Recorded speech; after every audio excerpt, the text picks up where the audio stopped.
for those who thought Doctor Strange just wasn't trippy enough. FX ups the ante with a series chronicling the son of legendary X-Men leader Charles Xavier, when Johnnie Torch Reviews the Legion pilot.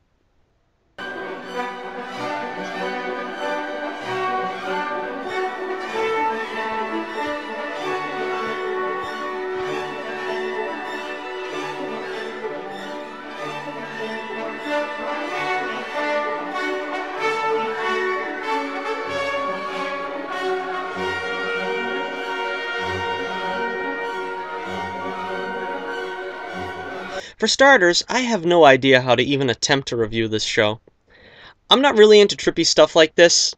I'm sure there's an audience for it, but for me it's kind of a head-scratcher. And I never read any of the comics about the character, so nothing really prepared me for this show beyond the weird commercials. And yes, the show is really as weird as advertised. The pilot was an extended 90 minutes, which is a cool thing FX has done that most networks don't afford to their series pilots. Dan Stevens plays David, the titular protagonist. He's confined to a mental hospital, which apparently is actually a nefarious government agency that confines and studies mutants, which is run by Quentin Collins himself, David Selby, of Dark Shadows fame. Along the way, David meets Sydney Barrett, played by the lovely Rachel Keller, who in classic rogue fashion doesn't like to be touched for her own personal reasons. David is also apparently haunted by a blob-like individual whom he refers to as the devil with yellow eyes. David's only relative appears to be his quote-unquote sister, who still dresses like it's 1967. I don't know if any of that is in the comic.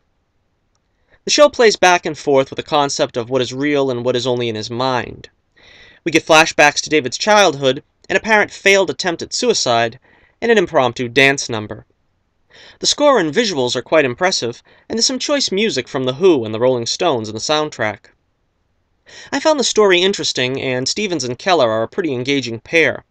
I just don't know how far they can go with all the craziness before it might start to get a bit grating.